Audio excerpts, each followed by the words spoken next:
I will never forget that night. My phone buzzed softly on the kitchen table, lighting up with a new voice message. I reached for it without thinking, expecting maybe a sweet reminder from my daughter, Elena. But the moment I pressed play, my entire body froze. Her voice came through the speaker, shaky, almost trembling, as if carrying the weight of a secret too heavy to bear. Don't tell Mom anything. If she ever finds out the truth, everything will fall apart. I clutched the phone so tightly I could hear the case creak. Why would my daughter say something like this? Why would she send such a message meant for her husband to me by mistake? I'm her mother.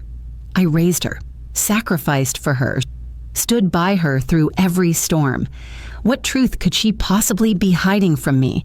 And what could be so devastating that she believed our entire family might collapse if I discovered it? The ticking clock on the wall suddenly grew deafening in the silence of that room. I replayed the message. Once, twice, over and over, searching for meaning in every syllable, every pause, every tremble in her voice. And then, at the very end of the recording, I caught something I hadn't noticed before. Her voice, whispering urgently, cutting off mid-breath. Just remember, we can't let her ever know about Jay. And then it stopped. A single letter. Jay. My heart pounded. Who was Jay? A man? A woman? A name from her past? Or mine, a stranger? Or someone I thought I knew all along? The walls around me suddenly felt foreign. The phone still glowed in my palm, but the world had gone dark. I had spent decades teaching my daughter to be honest, to live with integrity. And now here I was, standing in my own kitchen, realizing she was hiding something monumental. I wanted to believe it was a mistake, a misunderstanding. But deep down, the ache in my chest told me otherwise. Before I share what came next, before I tell you how this one mistaken voice message unraveled the truth about my family and changed everything, if you love stories about family secrets, betrayal, shocking revelations, and the quiet strength of women who rise above it all, hit that subscribe button to Voice of Neva right now. This is where life's secrets are told, and believe me, you don't want to miss what happens after this first message, because the story I'm about to tell you will leave you breathless. Back to Elena's message. I pressed the phone against my ear again, praying I had misheard. But no. Her voice was crystal clear, heavy with fear. My daughter was hiding something enormous, not from the world, not from her friends, not even from her husband, but from me. And not just hiding, protecting, guarding, as if the truth itself was dangerous in my hands. Why was I being shut out if she wanted to protect me? From what? From pain, from shame, from a truth I couldn't handle, or was she protecting herself? The questions spun inside my head until they tangled like barbed wire. And then another thought crept in, slow, sharp, and terrifying. What if this had something to do with her father, my late husband? My breath caught. I reached for the family photo on the mantelpiece. My husband's smile stared back at me, frozen in time. His eyes warm, steady. Familiar seemed suddenly distant, as though holding a secret I was never meant to uncover. Could it be? Could Elena's message be tied to something he left behind, something he never told me? I shivered, gripping the frame. My reflection in the glass looked pale, fragile, almost unrecognizable. That night, I didn't sleep. I lay awake, staring into the dark, the voice message echoing endlessly in my mind. Why is Elena hiding this from me? Who is Jay? What kind of truth could tear us apart? And most painfully, do I even want to know? Because once the truth comes out, there's no going back. The next morning, I walked into the kitchen, hoping daylight would bring me peace. But instead, I found Elena standing there, clutching her phone tightly. deleting a recording before I could even glance at it. When she looked up, her eyes flickered with panic before she forced a smile, and in that instant, my heart whispered a truth I didn't want to face. My daughter is hiding something from me, something I was never meant to hear. The morning sun streamed through the kitchen window, spilling across the worn wooden table where countless family meals had been shared. For a fleeting second, I wanted to believe everything was as it used to be, that my daughter was still my little girl, laughing with me over burnt pancakes, telling me secrets she couldn't share with anyone else. But the way she avoided my eyes now told me those days were gone. Elena had always been the jewel of my life. I raised her on my own after my husband passed away, though even before that, much of the parenting had fallen on my shoulders. I worked late shifts, missed birthdays, and gave up on my own dreams so she could chase hers. I told myself that every sacrifice was worth it as long as she had the chance to live a better life. And she did. She had a beautiful wedding, a loving husband or so I thought, and a career that promised stability. I should have been proud. I should have felt fulfilled. But that voice message kept echoing inside me, turning pride into doubt. That afternoon, as we sat in the living room with the television humming in the background, I caught her glancing at her phone again. Her husband, Mark, was sitting beside her, his jaw tight, his hands folded a little too neatly in his lap. "Dinner's at 7, I said, forcing a smile. "I thought we could try that new recipe you like." Elena nodded without looking at me. Mark gave a polite, clipped smile, the kind that doesn't reach the eyes. The distance was undeniable.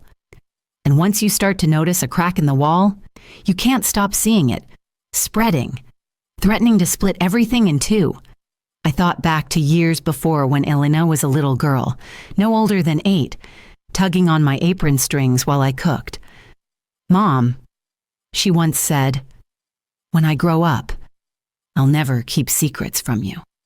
At the time, her words had been a balm to my tired heart. I believed them. I built my life around them. Now, looking at the young woman before me, scrolling through her phone with guarded eyes, I realized how naive I had been. After dinner that evening, I went into my bedroom and opened the small cedar box I kept in my closet. Inside were tokens of a life long gone: my wedding ring, a faded letter from my husband, a hospital bracelet from the day Elena was born. I ran my fingers over each item, wondering if the secret she was hiding was somehow connected to him. He'd been a good man in many ways, but even good men have shadows. There were moments he had been quiet, too quiet, as if battling something he could never tell me.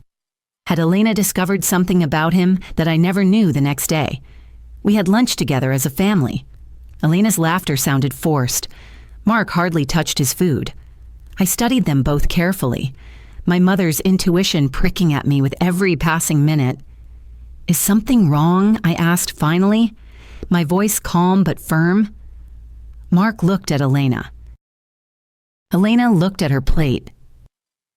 "No, Mom," she said after a pause. "Everything's fine." But her voice trembled, just slightly, enough for me to know she was lying. Neighbors stopped by that week, too, offering small talk that somehow made the air heavier. Mrs. Harris from next door leaned in close when Elena wasn't around. "Your daughter looks tired," she said, her voice carrying a note of concern, or was it suspicion? "Everything okay at home?" I forced a smile and nodded, but my heart twisted. People could see it too. Something was off. One evening, as I folded laundry in the quiet of my room, I overheard Elena on the phone. Her tone was low, urgent. "No, she can't know. Not yet. Just promise me. Mark, please, Dad." I froze, clutching a towel in my hands. My stomach dropped. Every word, every pause, was another nail in the coffin of my trust. Why couldn't I know? What were they protecting me from or protecting themselves from that night when the house was still? I returned to the cedar box again. This time, I noticed something I had overlooked before: a faint mark on the back of my husband's letter. It looked like initials, almost rubbed away with time. J. Dubois. My breath caught. That single letter, J. The same letter Elena had whispered in the voice message. It couldn't be coincidence. As I lay awake staring at the ceiling, I realized this wasn't just about Elena keeping something from me.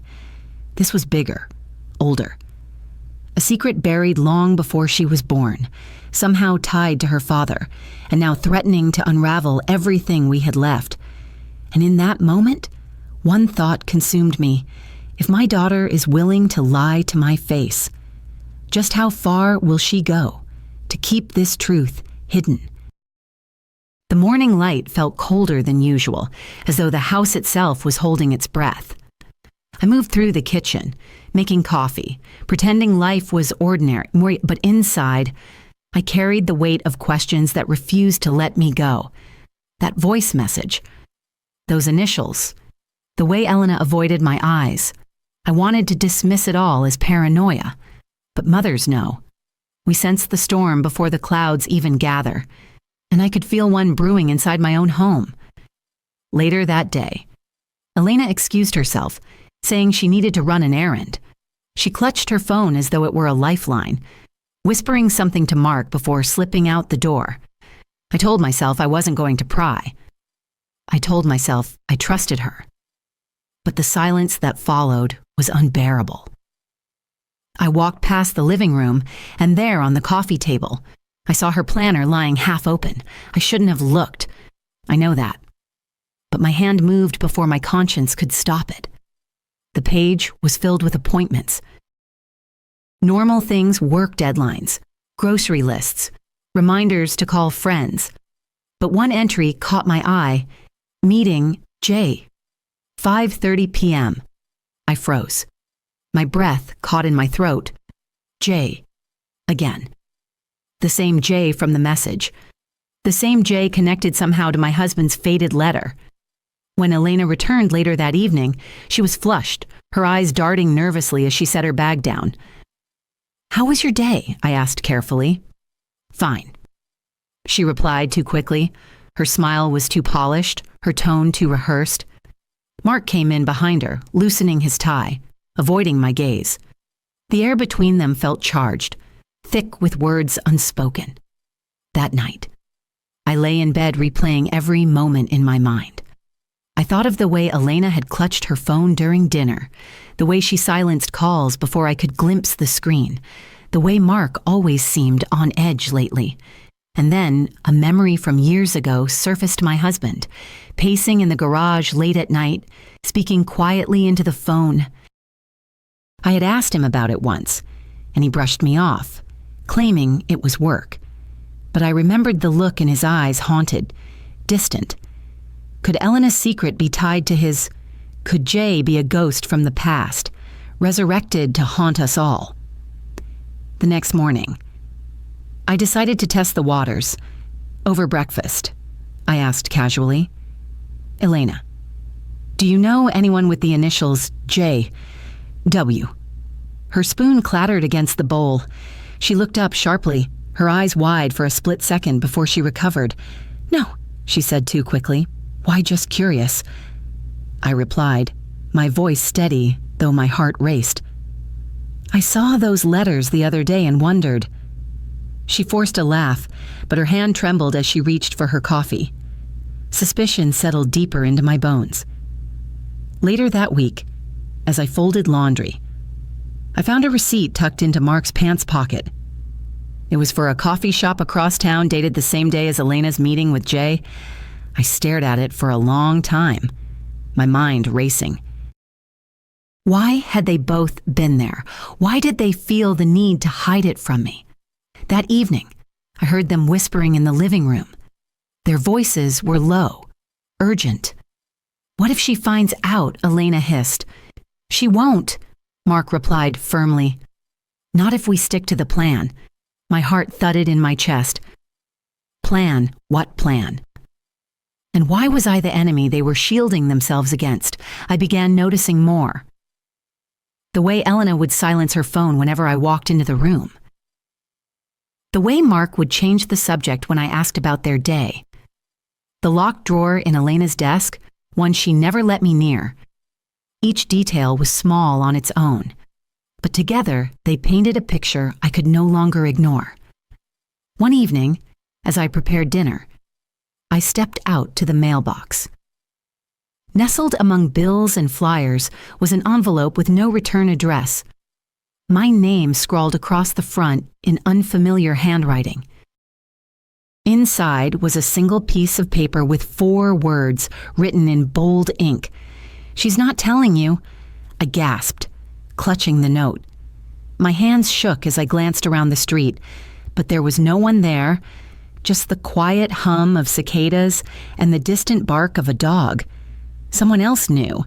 Someone out there was watching, and they wanted me to know I wasn't imagining this.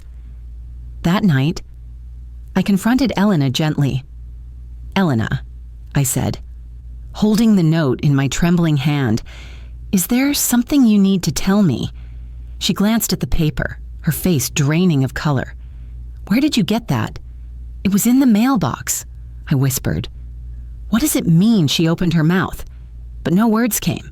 Instead, she shook her head violently, tears brimming in her eyes. "It's nothing.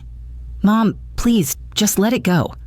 Her plea was desperate, almost begging, and in that moment, I knew this wasn't nothing. This was everything. As she ran upstairs, slamming the door behind her, I sat alone at the kitchen table, the note still trembling in my hands. I whispered to myself, if this is nothing, then why does it feel like the truth could destroy us? And deep down, I knew the storm was only beginning. Dinner used to be my favorite part of the day. A warm table, familiar dishes, laughter spilling across the room. But tonight, as I set the plates down, the clink of ceramic against wood sounded hollow, like the warning bell before a storm. Elena sat across from me, her eyes fixed on her phone. Mark pushed his food around with his fork, chewing on silence more than the meal. The air was heavy, suffocating, filled with everything they weren't saying. I cleared my throat. "We need to talk." Elena looked up, startled. Mark froze, his fork halfway to his mouth.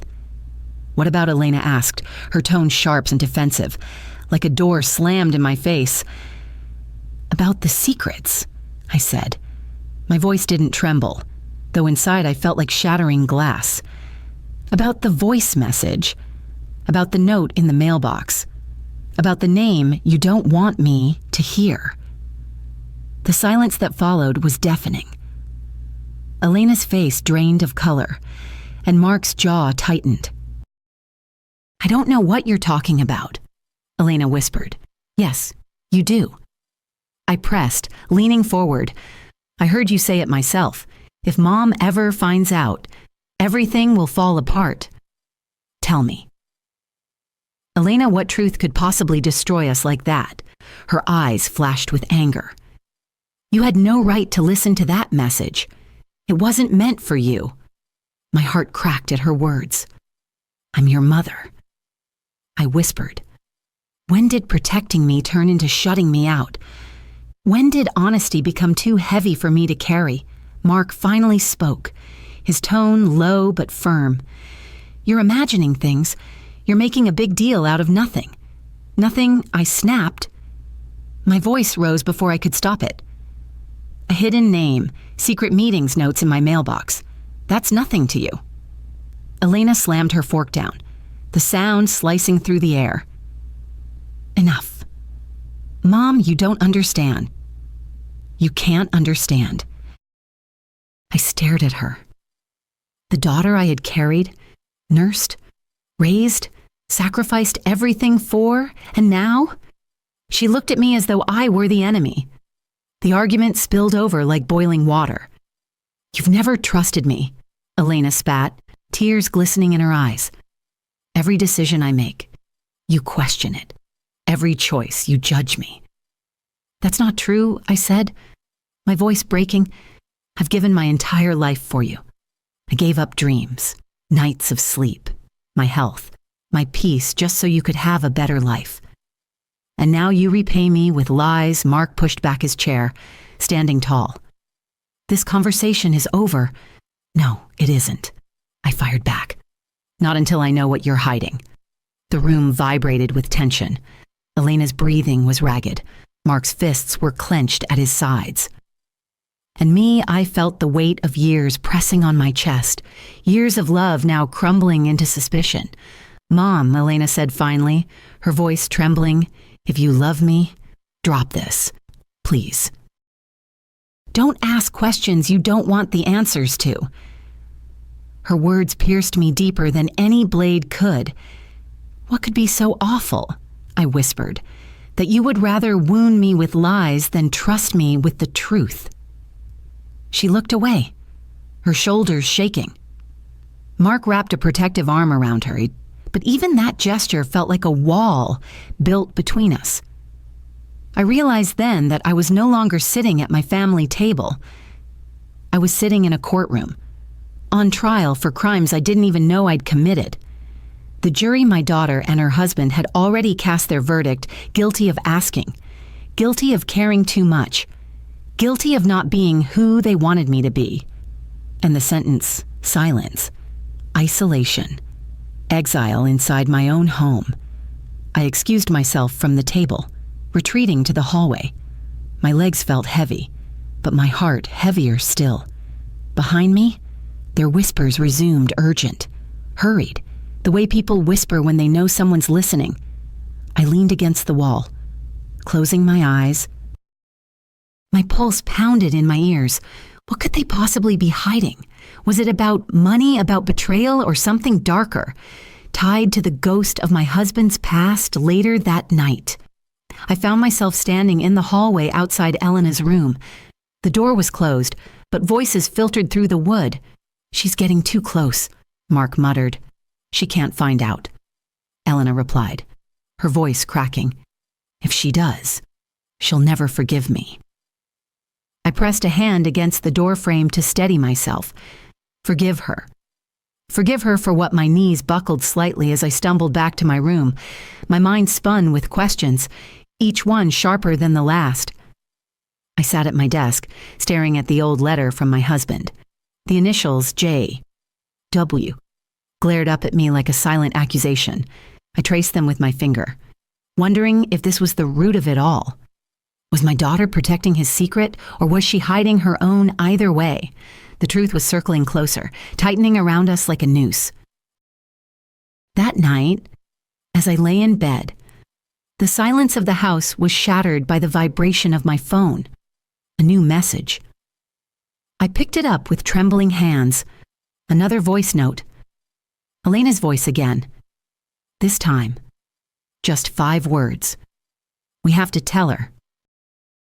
The next morning, I barely recognized my reflection in the mirror. My eyes were ringed with sleepless shadows. My lips pressed into a line I didn't remember learning to wear. The voice message from the night before still echoed in my ears. We have to tell her. I waited all day.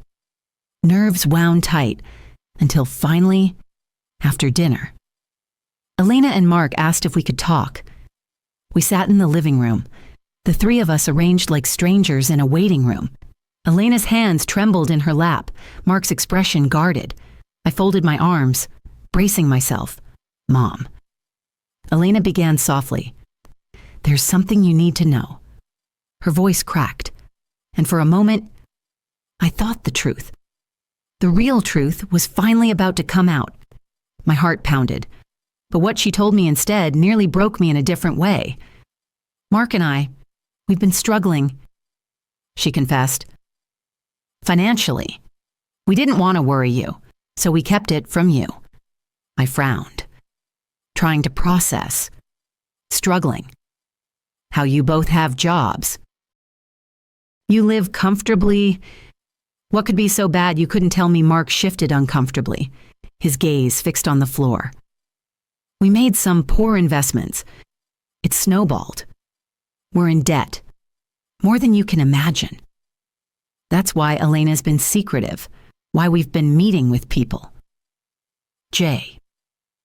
Jay is a financial advisor. We didn't want you to know how bad things have gotten. The words sliced through me. Debt.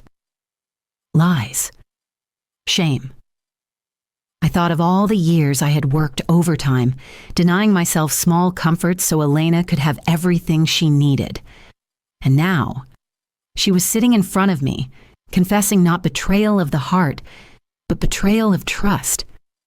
You should have told me, I whispered. Do you think I would judge you? Do you think I wouldn't help Elena's eyes filled with tears? We didn't want to burden you. You've already done so much for me. For us. My chest ached. I wanted to believe her. I wanted to wrap her in my arms and say it was all right. But something about the story gnawed at me. Debt. Investments. A financial advisor named Jay. It explained the secrecy. It explained the hushed conversations. It explained why they were tense. But did it explain the note in my mailbox, the initials J.W. on my husband's letter? The fear in Elena's voice when she said everything would fall apart, not quite. Still, the pain of her half-truth was enough to cloud my judgment. I felt tears prick my own eyes. Elena, I said softly, you're my daughter. No matter what you face, you don't have to face it alone.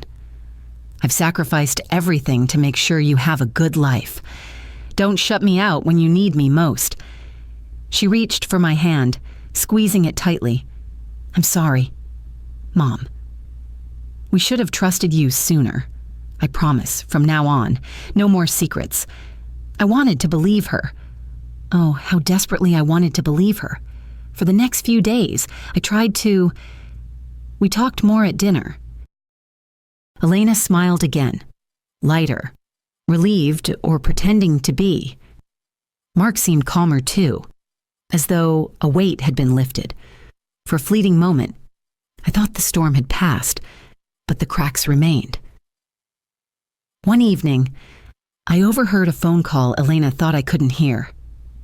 She believed it, Elena whispered. Yes, I told her about the debt. No, I didn't mention you. She doesn't know the rest. Her voice dropped lower. Urgent. We'll keep it that way, for now. My blood ran cold.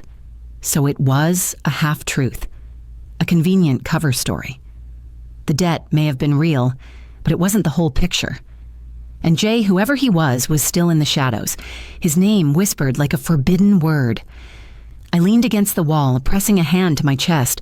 Relief had been a mirage. The storm was still raging, hidden just beyond the horizon. A few nights later, I found Mark sitting alone in the living room, staring at the darkened TV screen. His face was pale, lined with tension. Mark, I said gently, I appreciate your honesty, but I know there's more, isn't there? He glanced at me, eyes haunted, but quickly shook his head. No, that's all. We just didn't want to scare you. But I caught it, the flicker of doubt, the crack in his composure. He was lying. That night. I returned to my room, pulled out the cedar box, and stared again at my husband's letter, the initials glaring up at me, J.W. The puzzle pieces were shifting, sliding into place, but the picture was still incomplete. My daughter thought she could protect me with half-truths, but half-truths are just another form of lies. And I promised myself, whispering into the darkness, I will uncover the whole truth, no matter what it costs me. For a few days after Elena's confession, I tried to settle into the idea that she had finally been honest with me. I told myself the story made sense. Bad investments. Secret debt. Shame that kept her silent. It hurt. Yes, but it was an explanation I could almost accept. Almost. Because the truth has a way of scratching at the walls you build around it. And once you hear that faint scratching, You can't ignore it. The first crack came one afternoon as I sorted through the mail. Among the bills and flyers was a bank statement addressed to Elena and Mark. I shouldn't have looked, but my hands moved before my conscience could stop them. The numbers didn't match their story. Yes, there were expenses, but not the kind you'd expect from people drowning in debt. No late fees, no collection notices. In fact, the balance looked comfortable. I frowned, my chest tightening. If they weren't in financial ruin, then why lie about it that evening at dinner? I asked casually. So, how's the advisor, this Jay you mentioned? Helping with the debt. Elena froze, her fork hovering above her plate. Mark jumped in quickly. Yes, he's been great. We're making progress. But their eyes told a different story. Elena avoided mine completely, and Mark's smile was too tight, too rehearsed.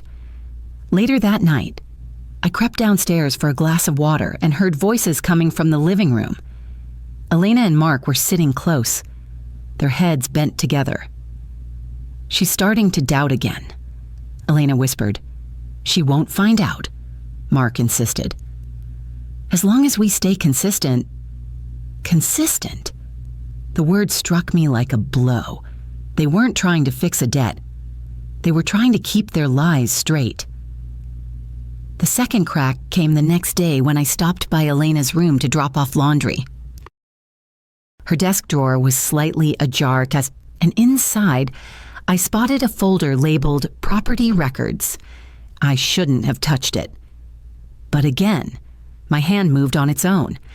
Inside were photocopies of deeds and contracts, none of which had anything to do with investments. They were connected to a house, an old house, far across town.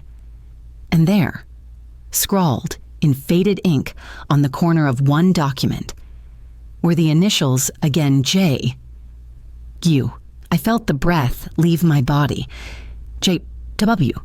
Not a financial advisor, not some anonymous figure, but someone with a name, a history, and now tangible ties to property in this city. I folded the papers back quickly, heart racing, ears straining for footsteps.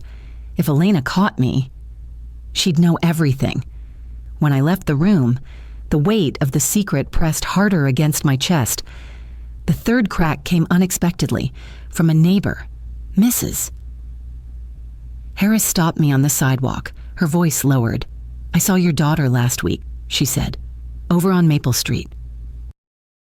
Strange place for her to be. She was with a man I didn't recognize. My stomach twisted. Are you sure? She nodded firmly. Tall, broad-shouldered, dark hair with a streak of gray. Not her husband. I thought it odd. A chill ran down my spine. Maple Street. The same street listed on the property records. And the man, could that be J? Whoa. I returned home shaken, my mind spinning. Elena had lied to me. Mark had covered for her. And now strangers were feeding me pieces of a puzzle I hadn't asked for but couldn't stop solving. That night, I couldn't sleep. I pulled out the cedar box again, unfolding my husband's old letter. My fingers traced the initials for what felt like the 100th time. J. U. Whoever he was. He wasn't just an advisor. He wasn't just a mistake. He was connected to my husband, to my daughter, to me. And if Elena was meeting him in secret, why the fourth crack came in the form of another note in the mailbox? This one wasn't handwritten. It was typed, anonymous. It read, "The truth isn't debt, it's blood." I gasped, my knees buckling. Blood. My hands shook as I read the words again. What did it mean, family legacy betrayal? I looked around the empty street, but again, no one was there. Just the quiet hum of a neighborhood that seemed suddenly hostile. I confronted Elena that evening, unable to keep it in. "Elena," I said, voice trembling. "Who is J.W.? And don't tell me he's a financial advisor. I saw the property records. I know about Maple Street. I know you've met him." Her face went pale. "You went through my things." "Yes." I snapped. "Because you wouldn't tell me the truth. You say you're protecting me, but all you're doing is pushing me away." Mark stepped in, his tone firm. "You're overreacting. Elena doesn't owe you every detail of her life. I'm her mother." I cried. I raised her alone. I gave her everything. "And now you expect me to believe this is nothing?" Elena's eyes filled with tears. "Mom, please. If you knew the whole story, you'd never look at me the same way again. You'd never forgive me." Her words sliced me open. Never forgive her. What could she have done or discovered that would make her believe forgiveness was impossible? That night, as I sat alone in my room, my phone buzzed with a message from an unknown number. It was a photograph. Elena, standing outside the house on Maple Street. Beside her, a man I had never seen before, but whose features sent a jolt of recognition through me. A man who looked hauntingly like my late husband. Beneath the photo, one line of text: "The truth is coming." The photograph wouldn't leave my mind. Elena, standing outside a house on Maple Street. Beside her, a man with features that cut through me like glass, his jawline, his eyes, the curve of his smile. He looked so much like my late husband, it made my breath hitch. I held the photo in trembling hands, my pulse racing. Who was this man? And why did his presence feel like a shadow creeping out of my past? The initials J, wow, echoed in my head, aligning with every unanswered question, every half-truth Elena had spun. The puzzle pieces were finally sliding into place, but the picture they formed terrified me. I confronted Elena the next morning. I laid the photograph on the table between us, my voice low but sharp. "Tell me who he is." Elena's face drained of color. Her lips parted, but no words came. "Tell me," my voice cracked, louder than I intended. Her hands shook as she reached for the photo, then pulled back as though it burned her. Tears welled in her eyes. "Mom," she whispered, "that man. His name is James Whitman. J. W." My heart thudded painfully. "And who is James Whitman?" Her eyes met mine, and in them, I saw fear, shame, and something deeper, something that pierced my soul. He's your husband's son," she said softly. "Your husband's son from before you ever met him." The world tilted. My knees buckled and I sank into a chair. My husband, the man I had loved, grieved, and defended all my life. He had a child I never knew about. Why didn't he tell me? I whispered, the words scraping my throat. Elena's tears spilled over. Because he never knew. Or at least, that's what James claims. His mother never told him until recently. But he found the letters, the initials, the house deed. He's been searching. For us. For us. I pressed a hand to my chest, gasping for air. "And you've been meeting him." Behind my back, Elena nodded. "I didn't know how to tell you. I thought it would destroy you. I thought if you found out, everything you believed about Dad would come crashing down." I shook my head, tears blurring my vision. "So you lied. You spun stories about debt, about shame when the truth was flesh and blood, walking on Maple Street." Mark spoke up then, his voice steady but firm. "We weren't trying to hurt you. James wanted to meet you, but Elena thought you deserved time to prepare. We thought keeping it quiet for a while was the best thing. The best thing." I snapped, my voice breaking. "Do you know what it feels like to be shut out of my own family, to feel like everyone is whispering while I'm left in the dark?" Elena covered her face with her hands, sobbing. "I didn't want you to think less of Dad. I didn't want you to feel betrayed. I thought I was protecting you." I stood, pacing the room, clutching the photograph. My husband's smile stared back at me through the man's features, mocking me, haunting me. A son. a secret son, the initials J, W. On the letter suddenly made sense.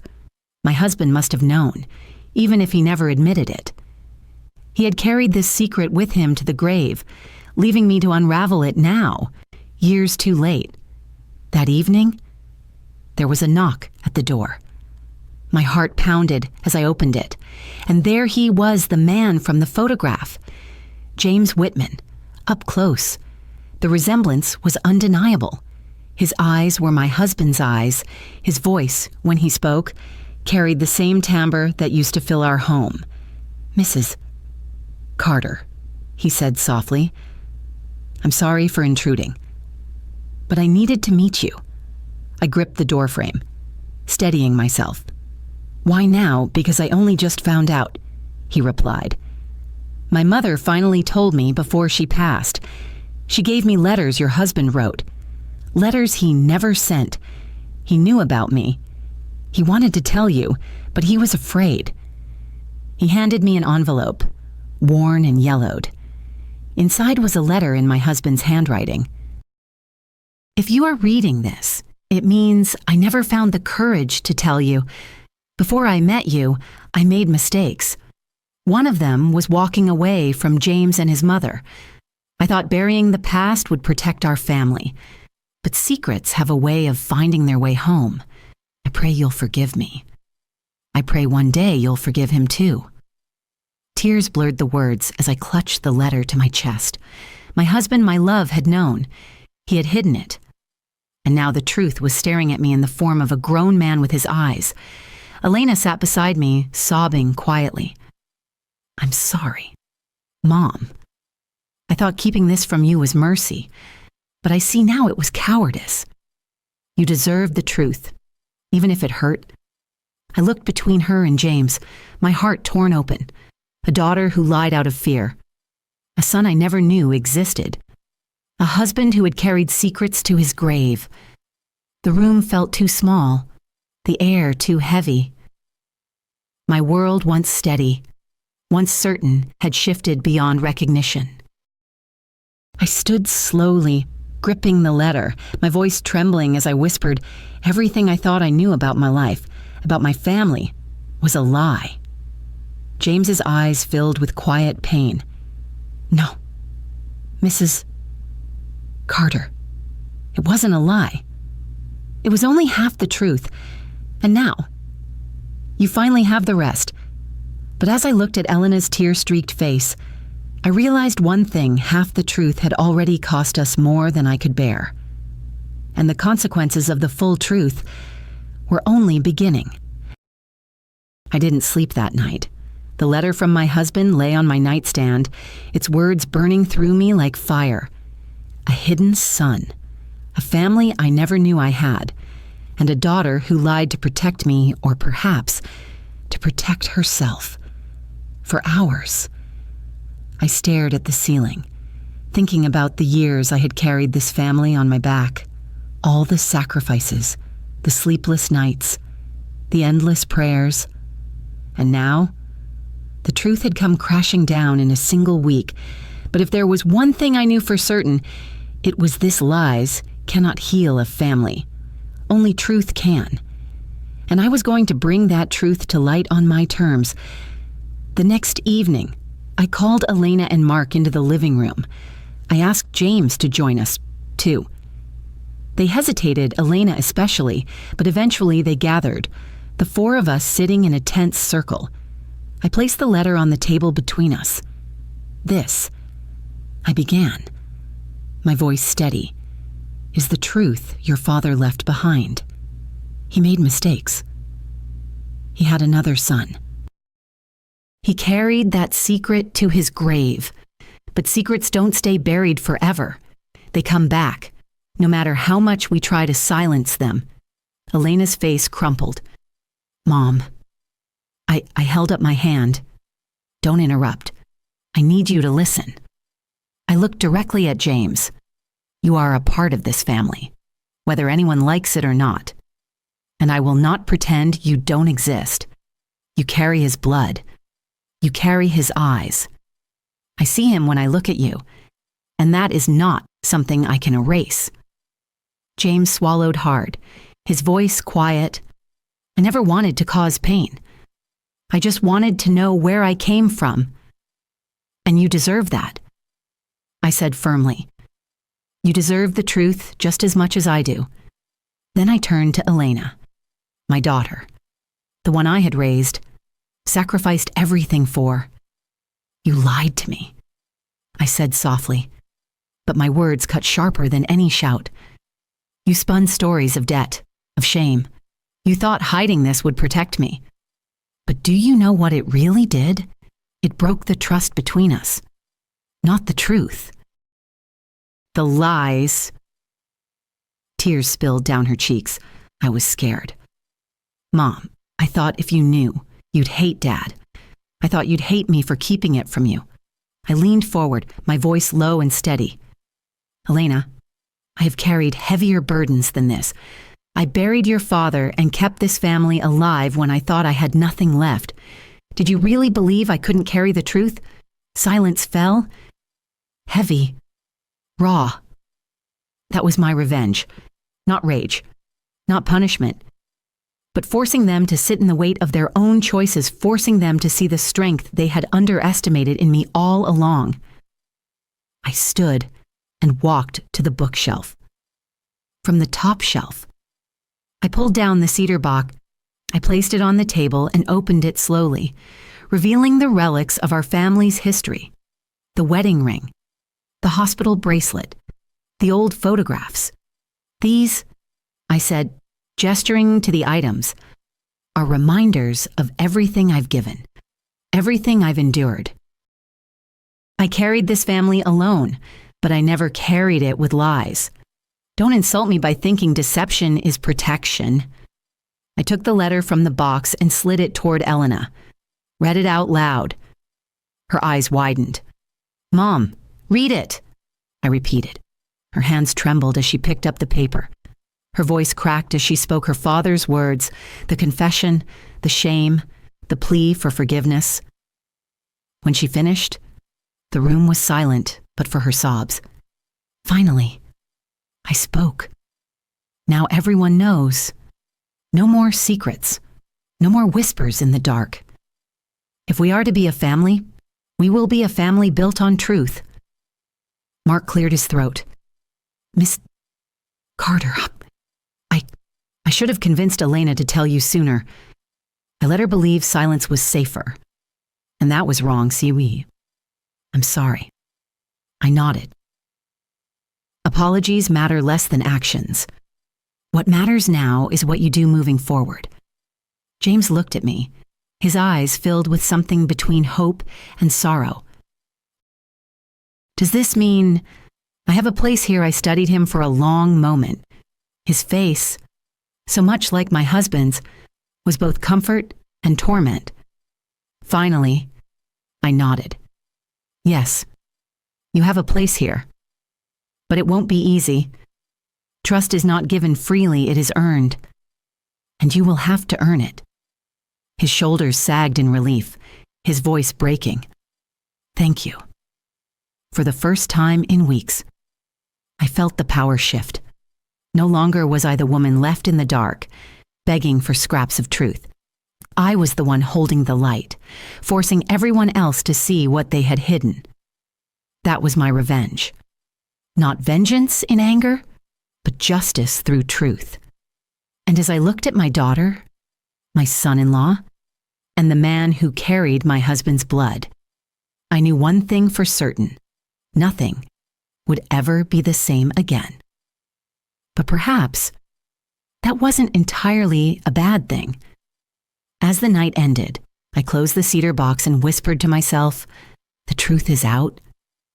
But the price of secrets is only beginning to be paid. I didn't know what consequences tomorrow would bring. But I knew this: I had reclaimed my power.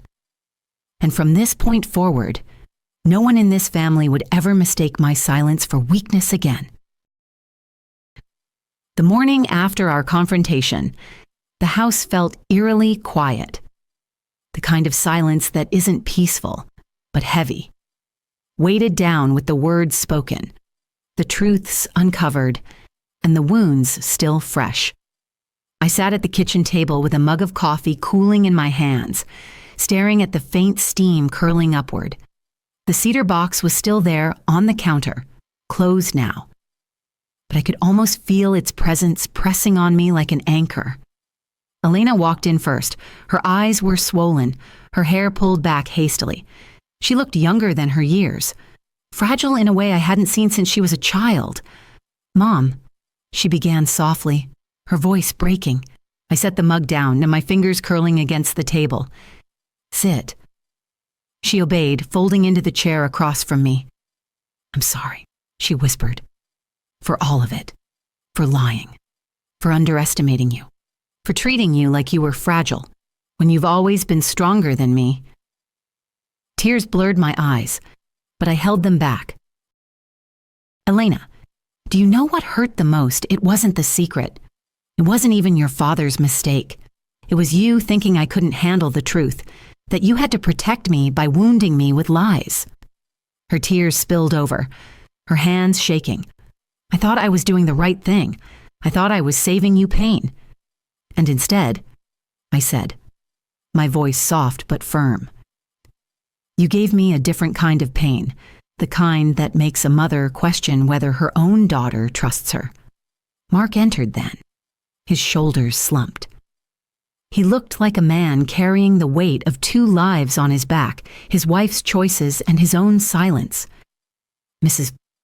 Carter," he said quietly, "I owe you an apology too. I stood by while Elena lied to you. I even encouraged it. I thought silence was protection, but I see now it was cowardice." I nodded slowly. "You were supposed to be her partner, her anchor. Instead, you helped build the walls between us.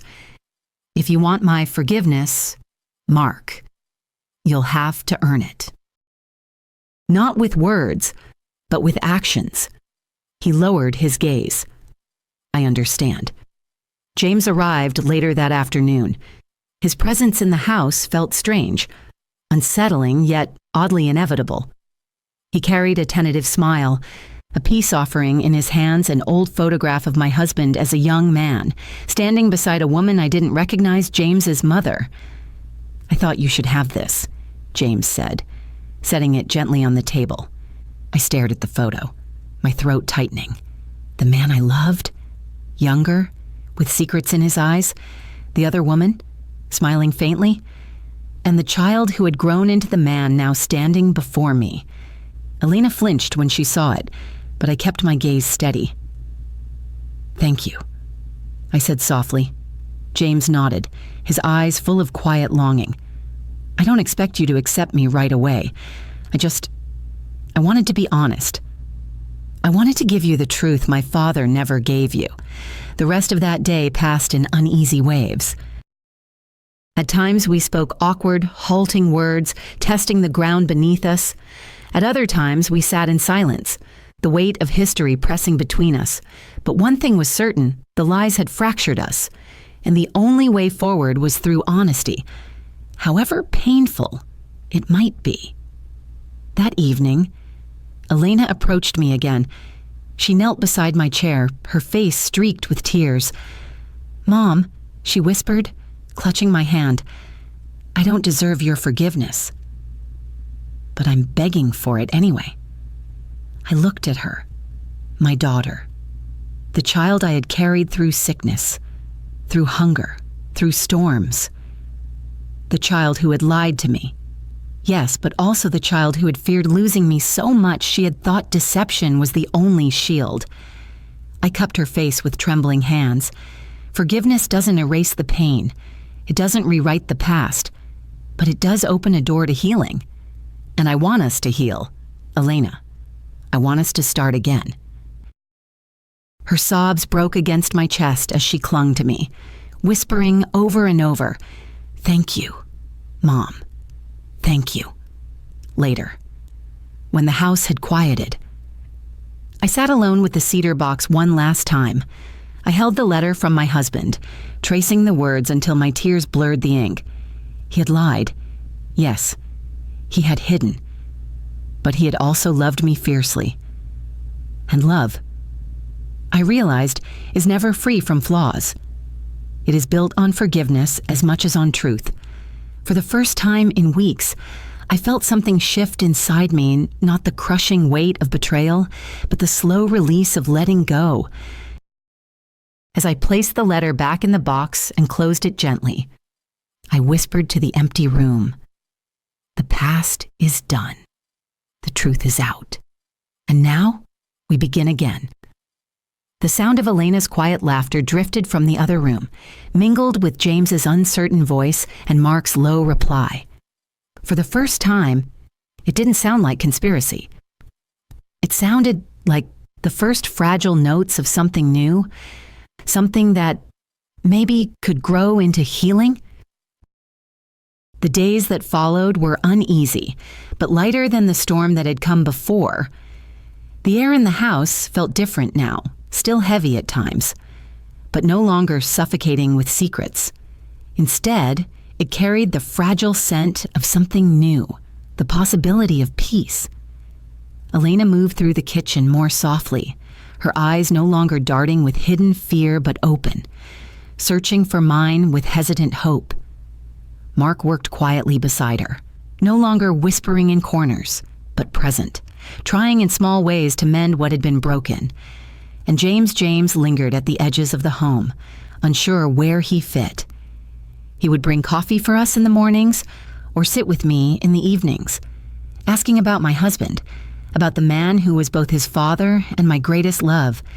Every question hurt. Every answer cut me open. But slowly, I began to see that pain could also be healing, that wounds allowed to breathe in the open air would one day scar over, no longer raw, no longer bleeding. One afternoon, I gathered them all in the living room.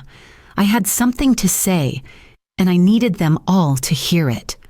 "Family," I began, my voice low but steady, "is not built on perfection.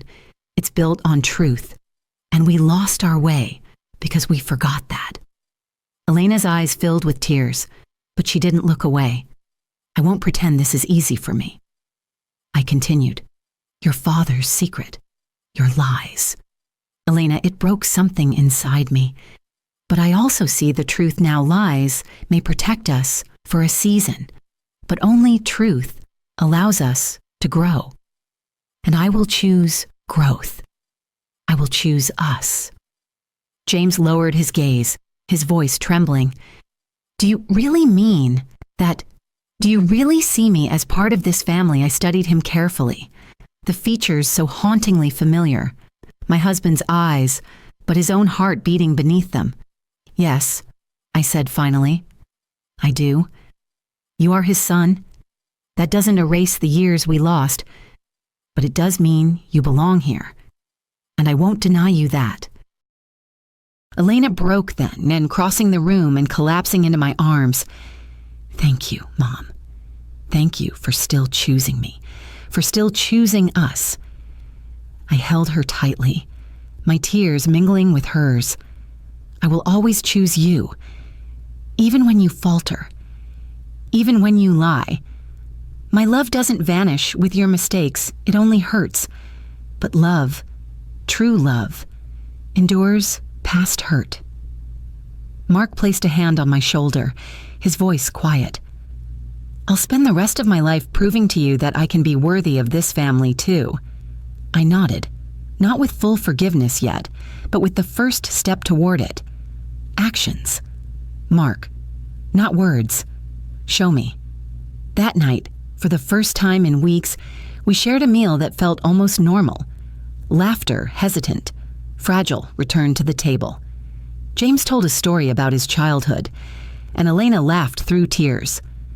For a moment, I could almost imagine my husband sitting among us, smiling at the family he had created, messy, imperfect, yet bound by something stronger than secrets.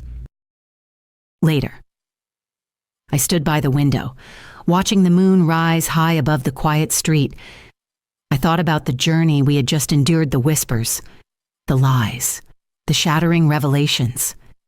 And yet, here we were. Still standing? Still a family? I whispered to the night, to the man I had loved and lost, "You should have told me. But even in your silence, I will choose to build something new. For your daughter. For your son. For the love we once shared." Weeks later, we stood together for a new family photograph. Elena beside Mark, her hand gripping mine tightly. James on the other side. Uncertain at first, until I reached for his arm and pulled him closer. The camera clicked. A single frame capturing not perfection, but truth. And in that moment, I realized something. Truth doesn't destroy a family. Lies do. Truth gives us the chance to rebuild, stronger than before. So if you take anything from my story, let it be this. Family is not about blood alone. It is not about secrets or some farce, or shame, or fear. Family is about truth, forgiveness, and the courage to face each other with open hearts. Money fades. Secrets rot. Lies crumble. But love, when built on truth, endures. And no matter how heavy the past, the truth will always, always set us free. Where life's secrets are told, there is always light after the darkness. Did you enjoy my story? What a journey it has been. I truly wonder, what would you have done if you were in my shoes? Would you have chosen silence to keep the peace, or would you have done what I did to reclaim your dignity? Let's meet in the comments below. I'm so curious to hear your thoughts. I'm reading every single one. Which city are you listening from tonight? If my story resonated with you, you can support me and help me bring more stories like this to the world by sending a super thanks. Your sweet support means the world to me and allows me to continue this journey with all of you. On the screen now, you can see 2 new life stories that I highly recommend you watch next. There are so many more on my channel, each with its own lessons and triumphs. Don't forget to subscribe and click the notification bell so you never miss a new chapter. Thank you for being here with me. Until the next story, with love and respect.